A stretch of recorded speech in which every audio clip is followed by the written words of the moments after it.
Сегодня еще раз обращаюсь ко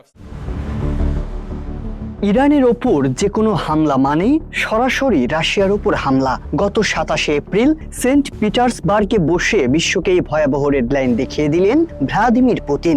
একদিকে ইসলামাবাদের শান্তি সংলাপ শোচনীয়ভাবে ব্যর্থ, অন্যদিকে ডোনাল্ড ট্রাম্পের সরাসরি স্থল অভিযানের হুমকির মুখে যখন ইরানকে 3 দিক থেকে ঘিরে ধরেছে 3টি মার্কিন দানবীয় রণতরী, ঠিক তখনই দাবার চাল উল্টে দিল মস্কো। কি কারণে সরাসরি ইরানের পক্ষে যুদ্ধে মাঠে নামার ইঙ্গিত দিলেন পুতিন?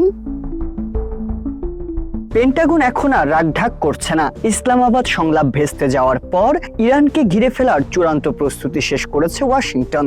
বর্তমানে 3টি মার্কিন বিমানবাহী রণতরী পারস্য উপসাগরের প্রবেশমুখ নিয়ন্ত্রণ করছে। 23 এপ্রিল মার্কিন রণতরী USS George H W. Bush Oman উপসাগরে পৌঁছেছে। USS Gerald R Ford 18 April থেকে লোহিত সাগরে অবস্থানরত।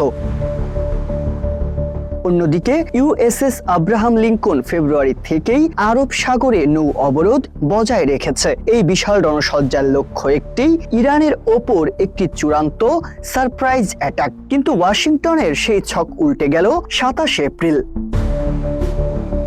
ইসলামাবাদ সংলাপের সম্ভাবনার মধ্যে এদিন মস্কো সফর করেছেন ইরানের পররাষ্ট্রমন্ত্রী আব্বাস আরাকচি। সেই মিটিং শেষে পুতিন স্পষ্ট করে দিয়েছেন, আঞ্চলিক নিরাপত্তার স্বার্থে ইরানকে রক্ষা করতে রাশিয়া যে কোনো চরম পদক্ষেপ নিতে প্রস্তুত। এর মাধ্যমে তিনি বুঝিয়ে দিয়েছেন, ইরানের আকাশসীমা এখন রাশিয়ার পারমাণবিক ছাতার নিচে সুরক্ষিত। একই সাথে আমেরিকার চাপের মুখে ইরানের দৃঢ় অবস্থানকে তিনি প্রশংসা করেছেন। এটি আলোচনার টেবিলে ইরানকে শক্ত অবস্থান এনে দিয়েছে।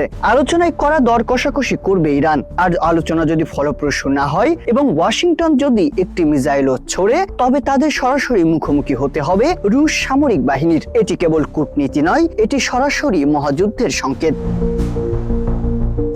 বর্তমানে ইরান এখন রাশিয়ার রিয়েল টাইম স্যাটেলাইট ডাটা ব্যবহার করছে। ট্রাম্পের সম্ভাব্য স্থল অভিযান রুখতে ইরান নিজেদের মাটির নিচে তৈরি করেছে বিশাল এক ক্ষেপণাস্ত্র নগরী। সাথে আছে চীন ও উত্তর কোরিয়ার প্রযুক্তিগত ব্যাকআপ। তেহরান এখন আমেরিকাকে এই বার্তায় দিচ্ছে, তাদের ওপর হামলা চালানো মানে একটি নিয়ন্ত্রণহীন বৈশ্বিক অগ্নিকাণ্ড শুরু করা।